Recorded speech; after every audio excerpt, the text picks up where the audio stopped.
did you feel about Brilliant Diamond and Shining Pearl?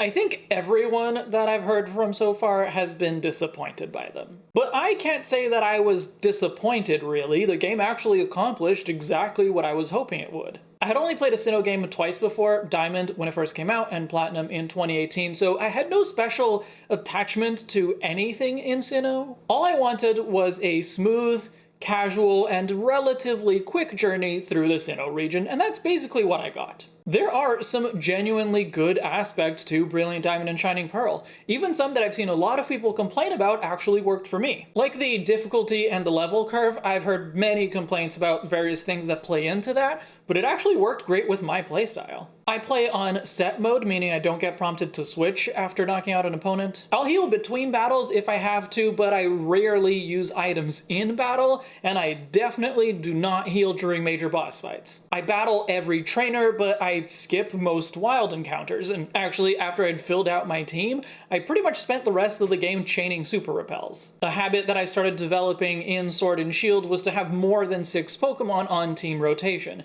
I think at one point I had 14 Pokemon getting team time, but by the end of the game I'd settled on 10 main team members. And party-wide experience gain that is relative to the difference between your level and the opponent works great with all of that. If you're fighting trainers that are at about your level, you'll get a good chunk of experience that's enough to keep pace. If you switch out your team members for weaker ones, they'll grow faster because of the level difference. It completely eliminated the need to grind, and I hate grinding. I also didn't use any of the really useful TMs like Surf, Shadow Ball, or Ice Beam until I reached the Elite Four. That wasn't really a deliberate choice to make the game more difficult, it was more practical. Since the TMs were limited, I didn't want to use them without knowing what my mons would learn naturally.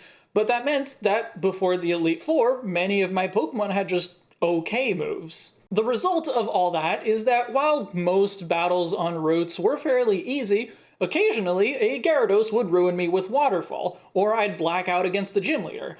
Actually, I blacked out at least once against half the gym leaders. And that's a good thing. I love feeling like the underdog, like I have to work for my wins, and this game gave me one of the best underdog experiences in a while. Even the affection bonuses didn't bother me this time around. I've complained about them before, when your Pokemon does a critical hit or survives a KO or heals a status condition. Normally, I hate that. Not this time.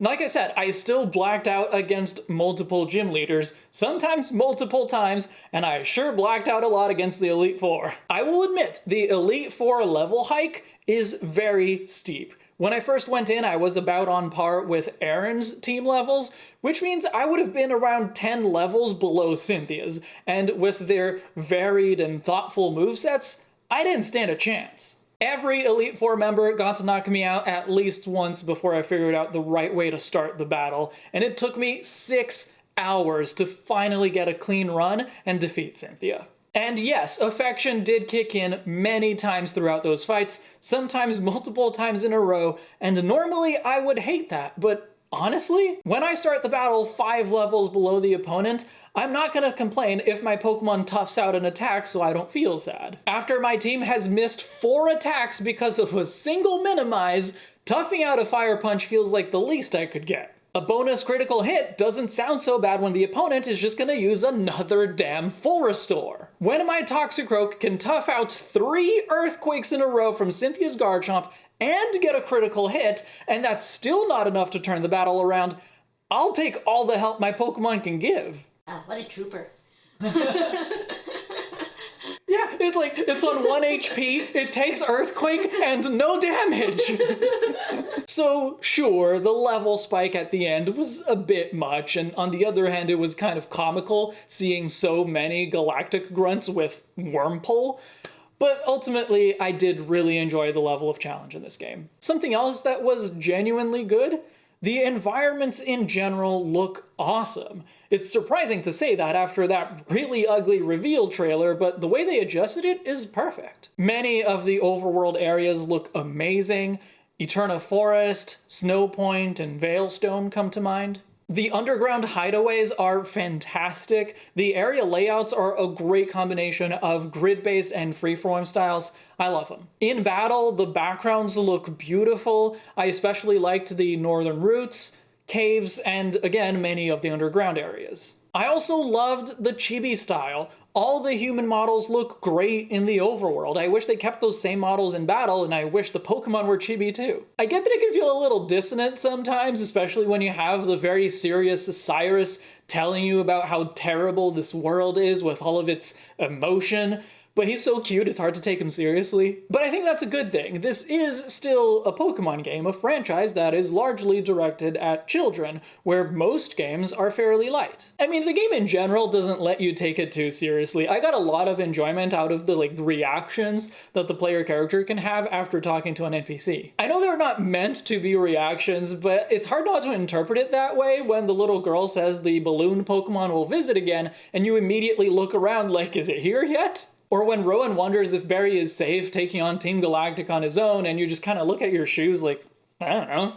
This isn't really a serious game. This is a game where you can run away from the Pokemon Center nurse while she's still bowing and try to get the hell out of there before she can look up. Where you can walk with your Pokemon so you can become even better friends by running away from them, pushing them around, and closing the Pokemon Center door in their faces. I love how it does the zoom in and your Pokemon is still doing its running animation.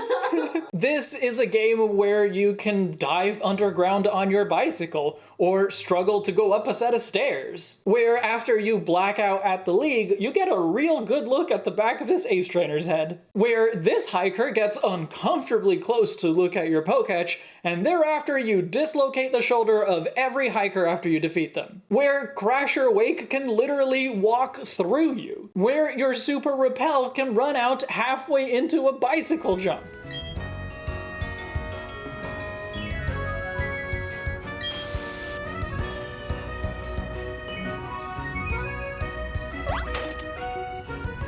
This is not a serious game. I only see two real problems with Brilliant Diamond and Shining Pearl. Yes, just two.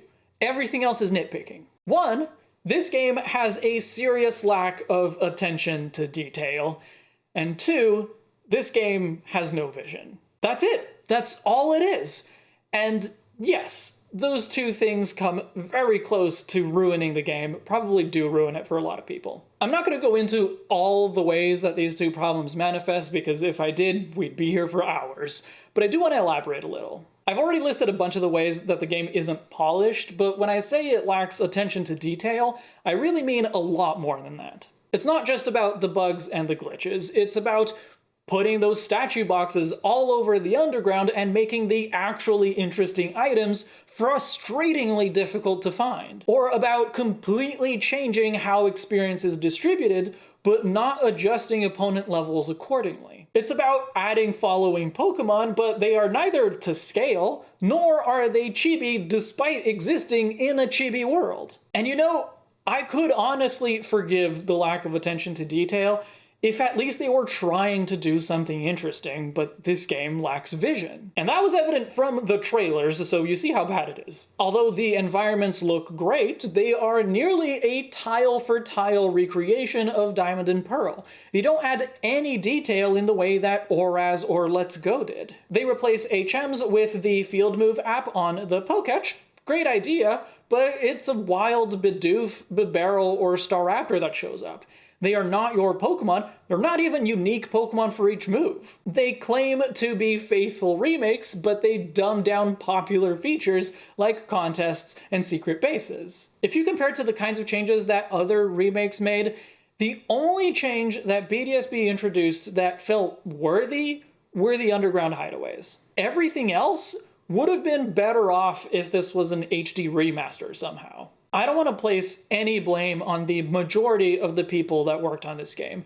I'm sure that the modelers, the programmers, the designers, they were doing the best that they could in the parameters they were given. The issues with Brilliant Diamond and Shining Pearl go so deep, they have to be coming from the top. It's hard to say from an outsider's perspective what the root cause might have been. Maybe they had to rush the game and didn't have time to polish it off or develop all the features that they wanted. Maybe ILCA was just really inexperienced and couldn't do the proper quality assurance or feel confident in experimenting with such a behemoth of an assignment. Maybe the Pokemon Company thought they could make a quick buck knowing that 6 million suckers would buy this game in the first week even if it wasn't that good.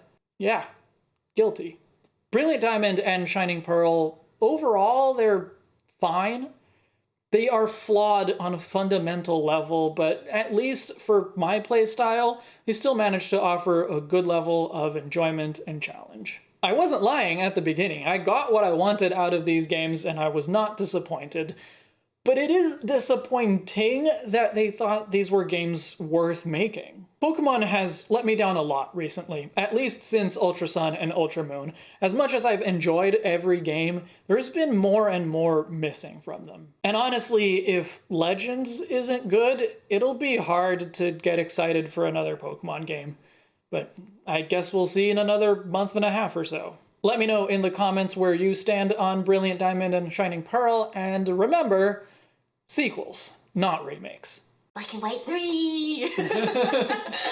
Thank you to all of the Libros who support my channel through Patreon or YouTube channel memberships, especially luxury patron Ethan from Chicago. I'll see you in the next chapter.